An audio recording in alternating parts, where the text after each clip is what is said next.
Dostlar, salam. Uzun illər həkim kimi çalışdığım müddətdə minlərlə pasiyent görmüşəm. Əgər mənə desələr ki, ən ciddi xəstəliklərin arxasında dayanan bir ortaq problemi seç, mən heç tərəddüd etmədən qarın nahiyəsini göstərərəm. Bəli, məhz o qarını. Çoxumuzun yaşla bağlıdır deyib keçdiyi qarını. Normaldır. 50 yaşdan sonra hamı da olur. Biraz rahat həyat yaşamışıq da. Amma həqiqət budur ki, qarın nahiyəsində yığılan yağ sadəcə görünüş məsələsi deyil. Bu, bədənin daxilində gedən çox ciddi metabolik prosesin əlaməti ola bilər. Mən doktor Azərəm. Bugün sizə çox vacib bir mövzudan danışacağım. 50 yaşdan sonra yaranan metabolik qarın niyə təhlükəlidir? Onun arxasında hansı proseslər dayanır və onu azaltmaq üçün həqiqətən işləyən 6 addım nədir?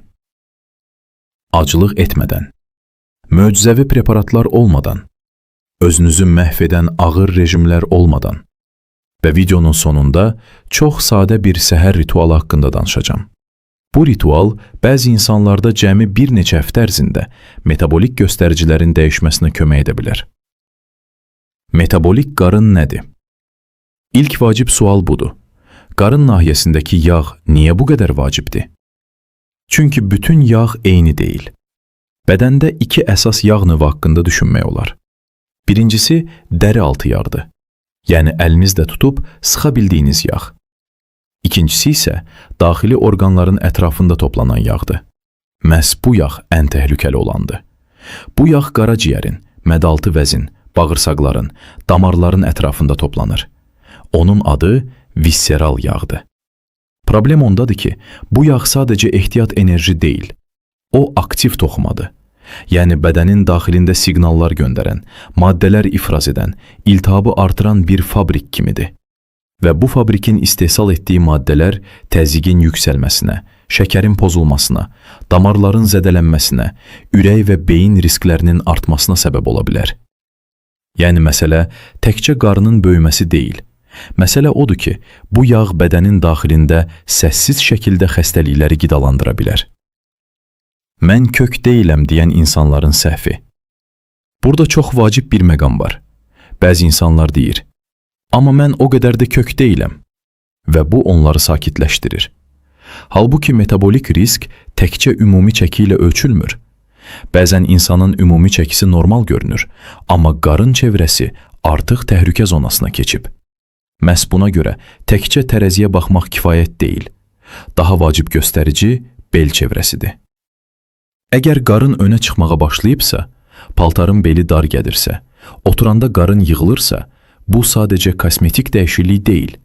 Bu çox vaxt bədənin daxilində insulinə həssaslığın azalması, iltihabın artması və hormonal fonun dəyişməsi ilə bağlı olur. Yəni tərəzi bəzən sizə yalan danışa bilər, bel isə çox vaxt daha dürüst olur. Birinci mexanizm, insulin tələsi. İndi gələk ən vacib səbəblərdən birinə. 50 yaşdan sonra bir çox insanda hüceyrələrin insulinə həssaslığı azalır. Bu o deməkdir ki, qanda şəkər qalxanda orqanizm onu hüceyrələrə əvvəlki kimi rahat şəkildə keçirə bilmir. Nəticədə mədaltı vəzi daha çox insulin ifraz etməyə başlayır və burada əsas problem yaranır. Çünki insulin təkcə şəkəri idarə etmir. O eyni zamanda yağın harda və necə toplanmasına da təsir edir. İnsulin uzun müddət yüksək qalanda orqanizm yağ yandırmaq rejiminə yox, yağ saxlamaq rejiminə keçir. Və bu yağın əsas toplanma yerlərindən biri qarın nahiyəsi olur. Yəni insan nə qədər çox tez-tez şəkər sıçrayışları yaşayırsa, o qədər çox qarın bölgəsində yağ toplama riski artır. Ən maraqlısı isə budur ki, bir çox insan bunu mən şirin yemirəm deyə inkar edir. Amma problem təkcə tort və konfetdə deyil. Ağ çörək, çox kartof, makaron, düyü, bulkalar, şirin çay, bunların hamısı da qanda şəkəri qaldıra bilər. Bədən üçün fərq çox vaxt düşündüyümüz qədər böyük olmur. Belə halları çox görmüşəm. Məsələn, bir pasiyent vardı. Yaşı 57-yə yaxın idi. Şikayətlər belə idi. Tez yorulur, təzyiqi oynayır, qarın nahiyəsi son illərdə xeyli artıb. Analizlərə baxanda isə Tam klassik metabolik mənzərə göründü. Aclıq şəkəri yuxarı sərhəddə. Qanda yağ göstəriciləri pozulub. Bel çevrəsi artıb. Söhbət zamanı məlum oldu ki, o özünü çox normal qidalanan biri hesab edir. Səhər sıyıq və çörək, günorta kartof və çörəklə yemək, axşam da ya makaron, ya da yenə karbohidrat ağırlıqlı qida. Şirin çox yemirdi və buna görə düşünürdü ki, problem qidalanmada deyil. Halbuki əsas yük məhz buradaydı. Bədən gün boyu karbohidrat axını alırdı və insulin daimi yüksək qalırdı. Belə şəraitdə qarın yağının artması çox təəccüblü deyil. İkinci mexanizm – xroniki iltihab. İndi isə ikinci böyük problemə keçək. Viseral yağ xroniki iltihabı artırır. Bu çox vacib ifadədir. Çünki iltihab deyəndə çox insanın ağlına qızartı, ağrı, hərarət gəlir. Amma burada söhbət başqa növ iltihabdan gedir. Sakit, aşağı səviyyəli, uzun müddətli iltihabdan. İnsan onu hiss etmir, amma bədənin daxilində o illərlə davam edə bilər. Bu iltihab damar divarlarını zədələyir, xolesterinin damarda qalmasını asanlaşdırır, ateroskleroz riskini artırır, oynaqlarda gedən prosesləri ağırlaşdıra bilər, qaraciyərdə yağlanmanı sürətləndirə bilər, beyin funksiyalarına da mənfi təsir göstərə bilər. Yəni qarın yağı təkcə şəkər və çəki mövzusu deyil, bu eyni zamanda iltihab mövzusudur. Və insan nə qədər uzun müddət bu vəziyyətdə qalırsa, xəstəliklər üçün zəmin bir o qədər dərinləşir. Burada çox dəyərli, amma bəzən unudulan bir analiz var. C-reaktiv zülal. Bu analiz bədəndə iltihab fonu haqqında fikir verə bilər. Əlbəttə, hər nəticə ayrıca qiymətləndirilməlidir. Amma ümumi metabolik mənzərəni görmək üçün faydalı ola bilər. Üçüncü mexanizm – hormonların dəyişməsi. 50 yaşdan sonra hormon sistemi də dəyişir. Kişilərdə testosteron tədricən azalır. Qadınlarda menopauza və ondan sonraki dövrdə estrogen sistemi dəyişir. Bu dəyişikliklər sadəcə əhval və ya ümumi enerji ilə bağlı deyil. Onlar birbaşa bədən kompozisiyasına təsir edir. Kişilərdə qarın nahiyəsində piylənmə artdıqca testosteron daha da aşağı düşə bilər. Qadınlarda isə qoruyucu hormonal təsir azaldıqca yağ paylanması dəyişir və qarın bölgəsində yığılma güclənir. Yəni insan sadəcə çox yemişəm deyə qarın yığmır. Bəzən hormonal fon da bu prosesi gücləndirir. Amma vacib bir şey var. Bu, heç nə etmək olmur demək deyil. Əksinə, bu o deməkdir ki, insan artıq əvvəlki kimi yox, daha ağıllı sistemlə hərəkət etməlidir. Niyə insanlar möcüzə axtarır? Mənə həmişə maraqlı gəlib ki, insanlar möcüzə həblərə, yağ əridən çaylara, reklamdakı absurd məhsullara necə tez inanırlar. Amma eyni insan gündəlik çörəyi azaltmağa, şam yeməyini yüngülləşdirməyə və ya müntəzəm gəzməyə çətin qərar verir. Halbuki problem möcüzə vasitənin olmamasında deyil. Problem ondadır ki, bədənin daxilində gedən proseslərə gündəlik şəkildə yanlış siqnallar verilir. Yəni insan bir əli ilə arıqlamaq istəyirəm deyir, digər əli ilə isə bədəni hər gün əks istiqamətə aparır. İndi isə konkret plan. İndi sizə praktik plan verəcəm. Quru nəzəriyyə yox. Həqiqətən işləyən 6 addım. Birinci addım. Yemək sayını azaltmaq, yeməyin keyfiyyətini artırmaq. Bir çox insan düşünür ki, tez-tez yemək metabolizmi sürətləndirir. Amma metabolik problemi olan, qarın nahiyəsində yağ yığılmış insanlarda tez-tez yemək çox vaxt əks nəticə verir. Çünki hər yemək insulin reaksiyası yaradır.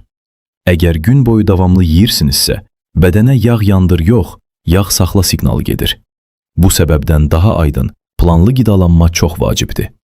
Məsələn, 2 əsas yemək və ehtiyac varsa, bir yüngül ara qida. Əsas məqsəd bədəni daimi insulin dalğaları altında saxlamamaqdır. İkinci addım. Karbohidratları azaltmaq.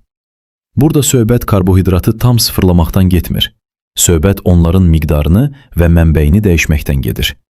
Ağ çörək, makaron, kartof, bulkalar, şirin içkilər. Bunlar metabolik qarın üçün çox uyğun zəmin yaradır. Karbohidrat varsa belə daha keyfiyyətli, daha az miqdarda və gündəlik yükə uyğun olmalıdır. İnsanlar çox vaxt burada ən böyük fərqi görürlər.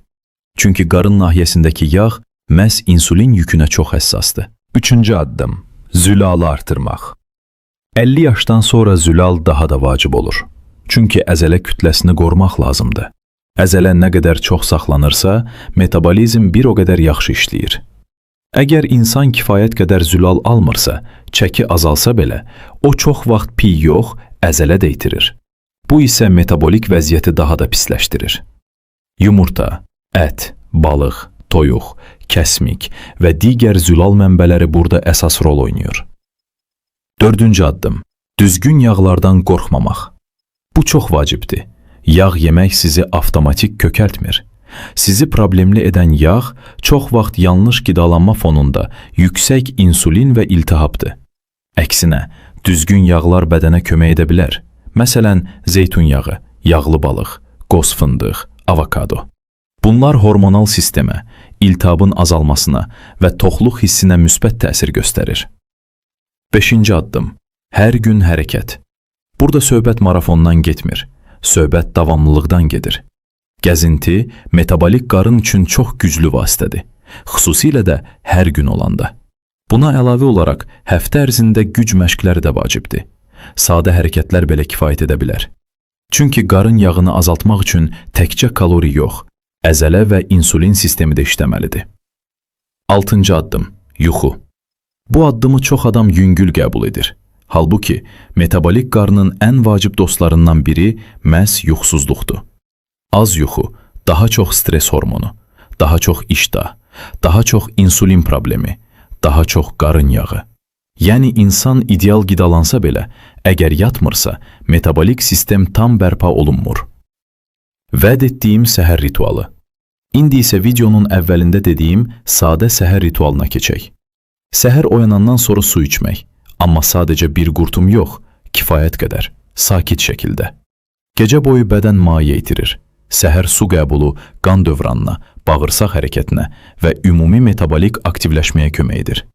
Bəzi insanlar ilıq suya az miqdarda limon da əlavə edir.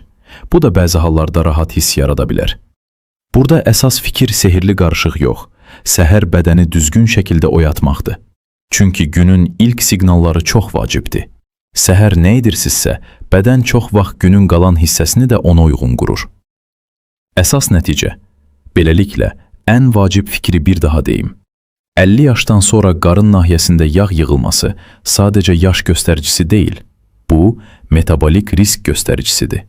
Bu yağ iltihab yarada bilər, insulin sistemini poza bilər, hormonal balansı ağırlaşdıra bilər və ürək-damar riskini artıraraq bir çox ciddi xəstəlik üçün zəmin yarada bilər. Amma yaxşı xəbər budur ki, bu prosesə təsir etmək mümkündür. 6 əsas addım var. Yemək tezliyini azaltmaq, karbohidratı aşağı salmaq, zülalı artırmaq, düzgün yağlardan istifadə etmək, hər gün hərəkət etmək və keyfiyyətli yatmaq.